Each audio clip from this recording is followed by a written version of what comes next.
From junk to lethal, 9 ingenious World War II weapons built from household scrap. War doesn't just test courage, it tests creativity. Fire in a bottle turned ordinary soldiers into tank killers. The Molotov cocktail was the ultimate underdog's weapon. A glass bottle, a rag, and some fuel. That's all it took to turn everyday items into an anti-tank nightmare.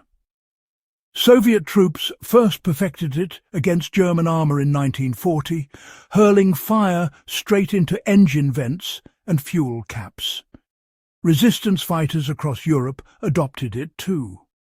One hit could immobilise a vehicle and ignite the fear that spread faster than the flames themselves.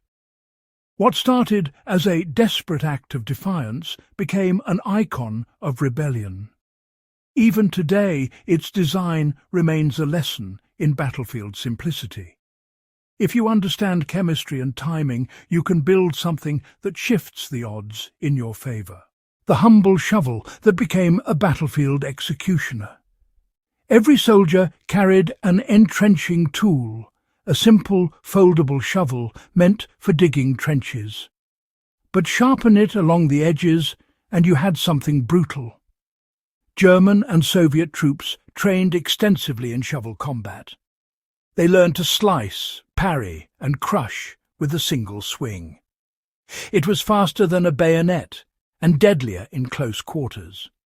Soldiers swore that when rifles jammed and knives snapped, that shovel never failed. Radios that spoke death instead of words. Before Bluetooth and smartphones, radios were the lifelines of communication. But when the resistance ran out of proper detonators, those same radios became something much darker. By rewiring old batteries and copper coils, partisans turned them into remote-controlled bombs. They'd hide the explosive under bridges or vehicles and detonate from a safe distance. German patrols feared anything that buzzed or clicked. This was early electronic warfare. Crude, unpredictable, but effective. It showed that even in war, knowledge of circuitry could be as dangerous as a rifle. The soldier's helmet that became a weapon, trap, and decoy. The steel helmet, one of the most recognizable icons of the war, wasn't just about protection. Soldiers used it as a multi-purpose survival tool. The sock that became a silent executioner.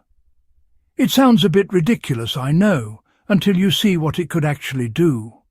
Take a sock, fill it with stones or metal scraps, tie it off and swing. You've got a makeshift flail capable of cracking skulls, and all of it, well, silent as the grave. British commandos used them for stealth missions, and resistance fighters favoured them for quick, quiet kills. It was primitive, yes, but devastating. No gunpowder, no sound, no trace. The beauty of it lies in its simplicity. The bicycle that became a weapon of mobility and mayhem. In occupied Europe, bicycles were freedom. They carried food, messages and hope, but also sabotage. Fighters turned bike chains into whips, sharpened spokes into daggers, and twisted broken wheels into caltrops to puncture tyres and slow convoys. It was mechanical warfare in miniature, homemade grenades that redefined desperation. When factories fell and supplies vanished, soldiers didn't give up. They built their own grenades. Empty ration tins, nails, gunpowder and guts. That was the recipe.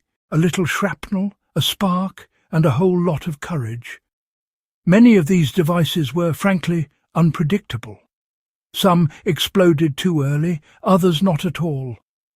But when they worked, they tore through enemy positions with shocking force. Concealed blades that turned ordinary tools into hidden dangers. In the world of resistance warfare, subtlety was survival. Fighters hid blades inside walking sticks, combs, and even spoons. Couriers disguised daggers as pens. Clothing that transformed into tools of combat and escape. Even the uniforms themselves became part of the arsenal. Soldiers fitted hobnails into their boots for bone-breaking kicks. Belts with heavy buckles doubled as whips or garrots. Straps turned into ropes in desperate escapes. Every item of clothing had two purposes, one for survival, one for combat. That kind of thinking, well, it separates survivors from victims. In war or in life, it's not about what you carry. It's about how creatively you can use it when it matters. The power of ingenuity that outlived the war. What ties all these stories together is a single truth. Resourcefulness beats resources every time. These weren't elite scientists or engineers. They were ordinary people, pushed to extraordinary limits. Soldiers, partisans and civilians who simply refused to surrender to circumstance. From bottles and radios to socks and shovels, they proved that invention doesn't need a lab, just desperation, courage and a spark of imagination. And that's the real legacy of these homemade weapons. They remind us that human creativity doesn't break under pressure. It thrives in it. Whether you're a historian, a survivalist, or just someone fascinated by human resilience, these stories matter. Because the next time life throws chaos your way, remember, somewhere in the middle of the world's greatest war, someone picked up a piece of junk and turned it into hope. If you found this deep dive into wartime ingenuity inspiring, make sure to subscribe to HistoryHQ and share this with someone who believes creativity is the greatest weapon of all. Because history isn't just about battles. It's about how we fight when there's nothing left but the will to survive.